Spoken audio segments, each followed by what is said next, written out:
pessoal, tudo bem? Hoje nós estamos aqui frente ao nosso Colab para nós vermos um pouco mais sobre a regressão logística.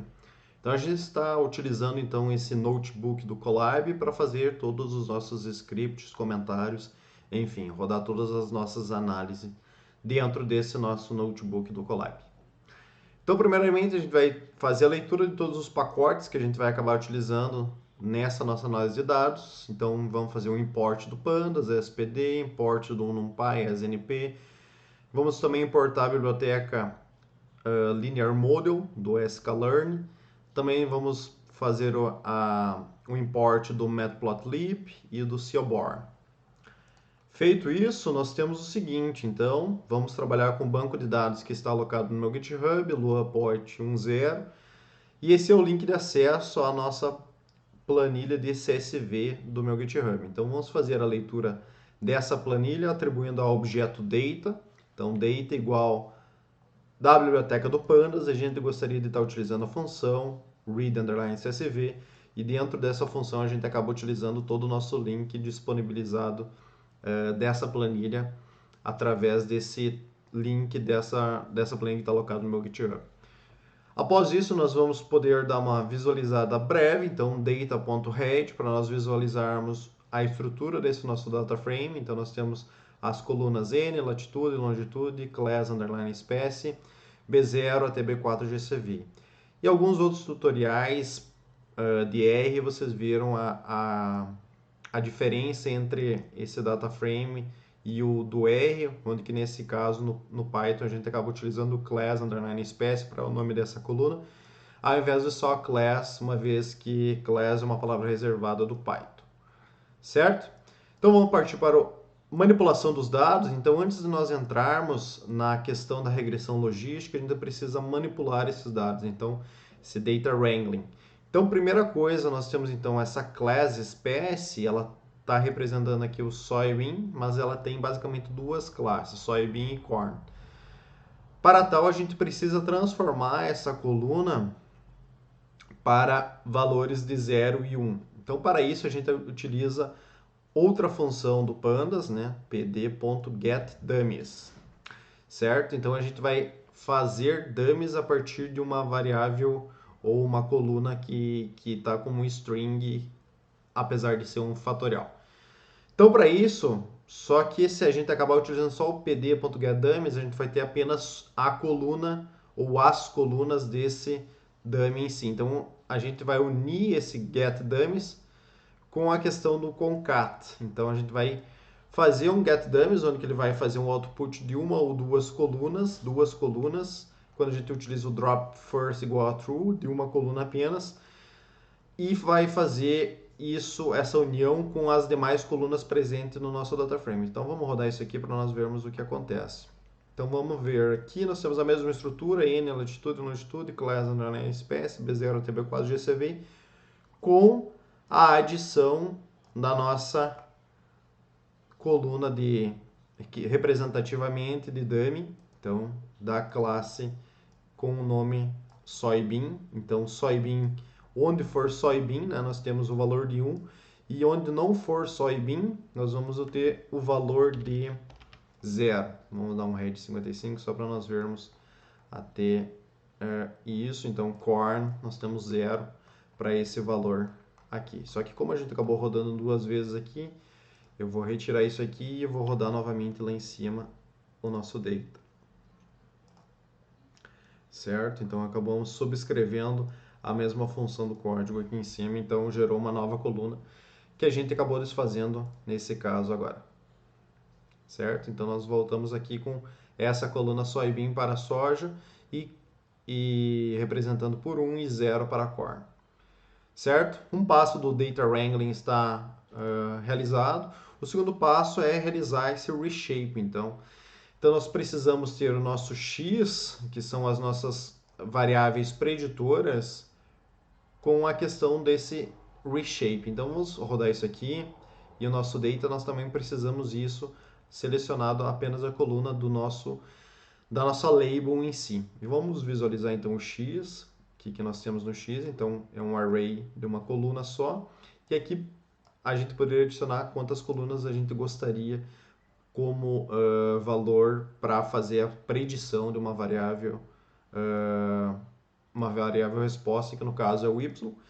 E se nós colocarmos y, nós temos aqui a estrutura nessa nossa label, então soybean e corn, certo? A partir disso nós estamos prontos então para fazermos a regressão logística, então utilizando o pacote do sklearn, né? Então a gente vai utilizar ela. E basicamente então a regressão logística é um dos modelos mais utilizados para classificação. Nós temos então, diferentemente do R, quando a gente acaba utilizando o GLM dentro do Python, a biblioteca do sklearn ele nos traz a possibilidade de trabalhar com regularização, com regularization. Isso acaba diferindo um pouco os parâmetros que o modelo nos traz como resultado final. Então essa regularização ela é muito utilizada em deep learning, principalmente, para fazer a questão do trade-off entre bias e variance, onde nós temos então um modelo menos tendencioso quando a gente utiliza a regularização, e isso possibilita nós termos uma generalização maior com questão de novos dados. Então a gente tem um modelo mais global onde a gente utiliza regularização. Mas como a gente não tem a regularização no R, a gente vai querer realizar as mesmas operações que a gente fez com o Python, a gente vai utilizar o C igual a um valor muito grande aqui, que esse C é o inverso da regularização que nós temos no Python. Então a gente vai acabar utilizando esse argumento C igual a um número muito grande. Então, para nós gerarmos o modelo em si, então primeiramente a gente seta o modelo, então log model é o nosso objeto, onde que a gente está chamando então da biblioteca sklearn, dos pacotes linear model, a função logistic regression, e estamos utilizando esse argumento para evitar a regularização do nosso modelo. Então, a partir disso, nós podemos fazer o fit do nosso modelo. Com o fit, a gente utiliza então o que a gente quer utilizar, basicamente a nossa fórmula dentro do nosso fit. Então, lgmodel.fit, variáveis preditoras, que basicamente é o B4GCVI, e a variável resposta, que é a nossa label, nossa class underline espécie. Então, nesse caso, a gente não está utilizando o dummy, mas a gente realizou o dummy para posteriormente a gente conseguir plotar dentro do Seaborn essa diferença entre classes dentro do Seaborn.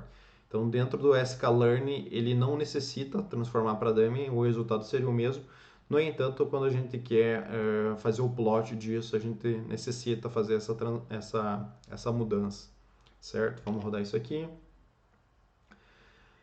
Então, a partir disso, nós já temos o modelo feito. Então, vamos fazer a estimação dos parâmetros do modelo. Então, nada mais é do que os parâmetros são o intercepto e o slope.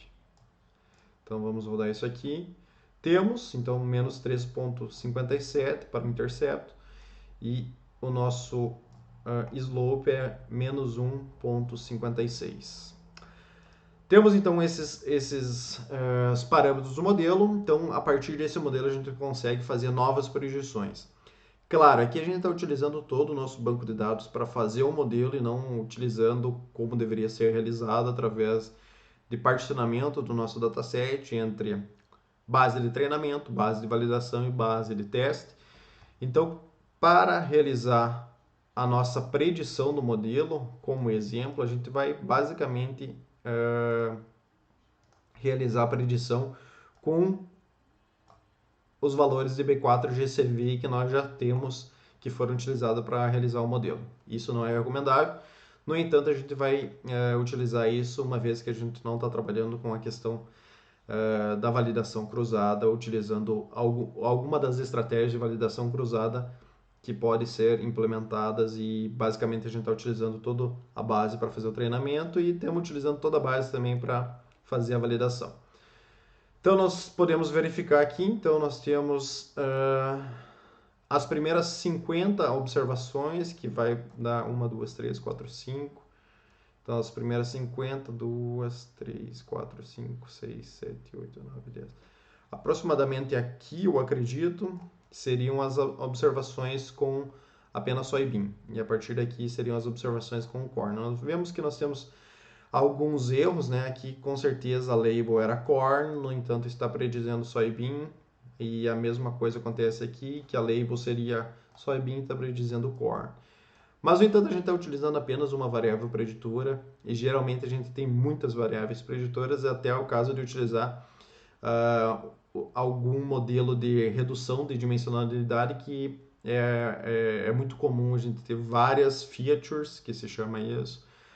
A gente reduz essas features para utilizar em predições de modelo, e nesse caso a gente está utilizando apenas uma variável preditora. Então aqui a gente acaba utilizando, ao invés então a class underline peças, nós estamos utilizando o target aqui, e nós estamos também utilizando isso para fazer a questão do nosso plot. Então nós vamos rodar isso aqui. Então primeiramente a gente está definindo uma nova coluna do meu data frame, dentro do data, chamada colors.